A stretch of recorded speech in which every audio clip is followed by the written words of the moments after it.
AITA for locking my stbex-wife out of our bedroom and forcing her and her affair partner to sleep in the uncomfortable guest room.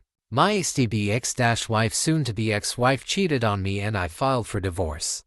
She refused to leave the home we shared that's in my name and was in my family for 2 generations before me. I'm working on legally evicting her since the house is a premarital asset and she won't be entitled to it. But she wants the house and even moved her affair partner in. So, I decided to change the lock on our bedroom door and I keep it locked up tight during the daytime.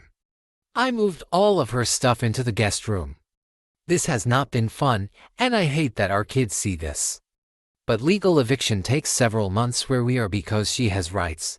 Even squatters have a lot of rights technically. I tried to make her affair partner leave, but he got mail sent here which solidifies his right to be here before I could get him out, so now both are being legally evicted by me. The guest room is very uncomfortable.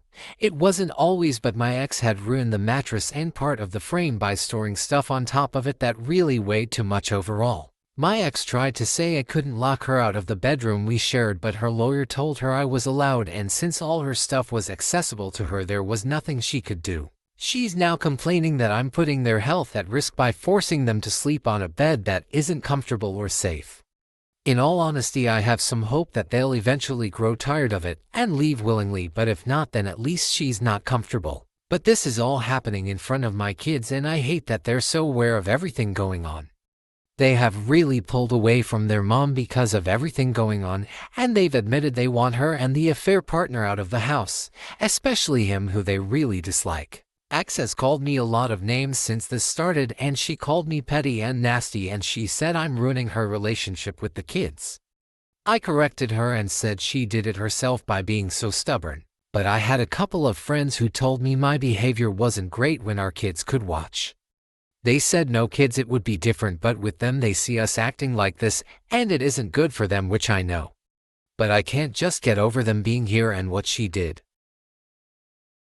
Wife F20 for forced me M29 to file for divorce after our first failed attempt at sex, says that I'm impotent. We were both virgins when we got married. I gave her space and thought she didn't want to get physical until we were close enough. After 3 months, on our first attempt, I got soft due to nervousness and anxiety. Also, we had almost 6 hours of foreplay, which didn't help either. Sex isn't the most comfortable topic to discuss at where I'm from. And I didn't read enough before our first time. Now she told her and mine entire family about how I'm impotent and forced me to file for a divorce. So a little more details. I'm from South Asia where arranged marriage is still a thing, and we've had arranged marriage by family almost 4 months ago. We chatted and talked a bit before our wedding, but still we were literally strangers when we got married. So I respected her and gave her space. I wanted everything to happen naturally, like holding hand, then kiss, then touching, you get the point. Every week I requested her to share with me if something is bothering me, but she didn't. I will be honest, it took me a while to feel close to her. First 2 weeks I might have been a little distant. To give you an example, I took her to dates, bought flowers, chocolates, etc. The usual things. But maybe I'd return to my home the night before where I could have left in the next morning. We live in different cities, but it's not like I avoided her or anything. It's just until then I wasn't as close as she expected to me. Due to my work I could only visit her during the weekends. Anyway, after a few weeks I used to be very attentive to needs, check up on her every time I'd get chance. I've made arrangement to move to her city and live with her from February 1st. We've had 0 issues until recently. Then on the 18th of January we've had our first failed attempt at sex. I've requested her to try again, but she didn't agree. Rather, she made an appointment with a doctor on the next week about my going soft. At first I said, why go to a doctor? It can happen to anybody. Rather, let's spend the time again to try. She insisted, and I was completely onboarded with the idea of meeting a doctor and clear all her confusions. Also during this week she collected my doctor's prescriptions and requested me to give her a marriage license. But the day before doctor's appointment, she told me she had to go to another city because she wanted to visit her grandfather who's very ill. So I didn't go to her place on the 25th of January. She has been very distant to me and talked to me in a very rude way since our first failed attempt at sex.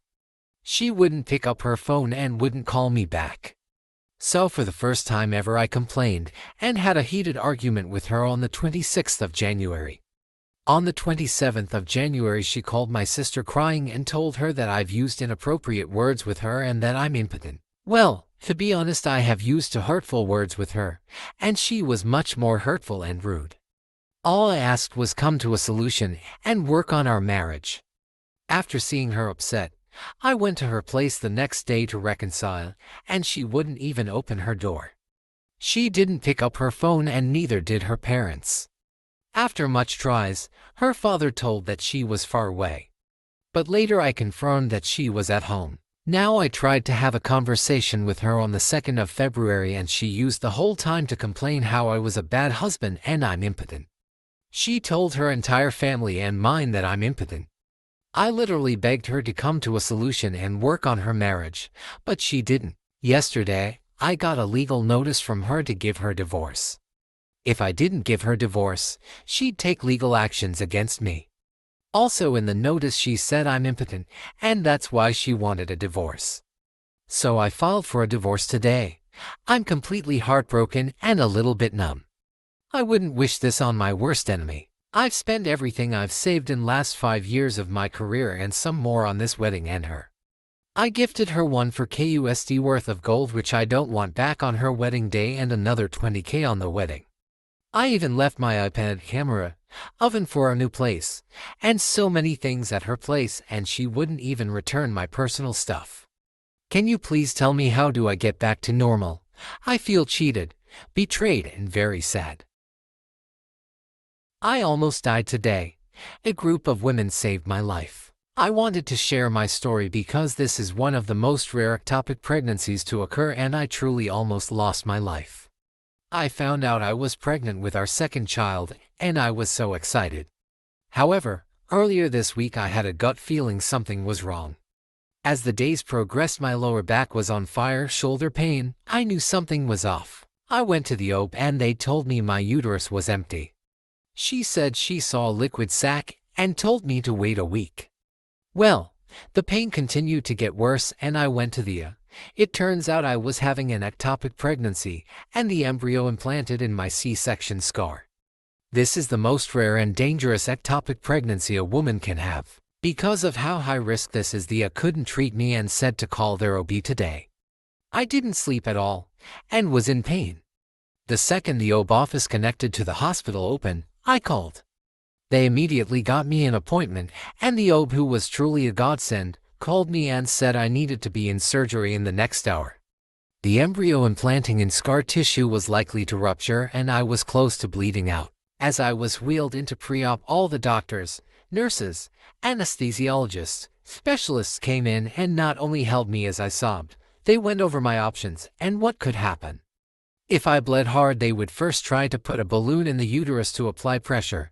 If they didn't work, they would put gel in the arteries to essentially freeze the blood flow. If that didn't work, they would begin blood transfusions and perform a hysterectomy to save my life.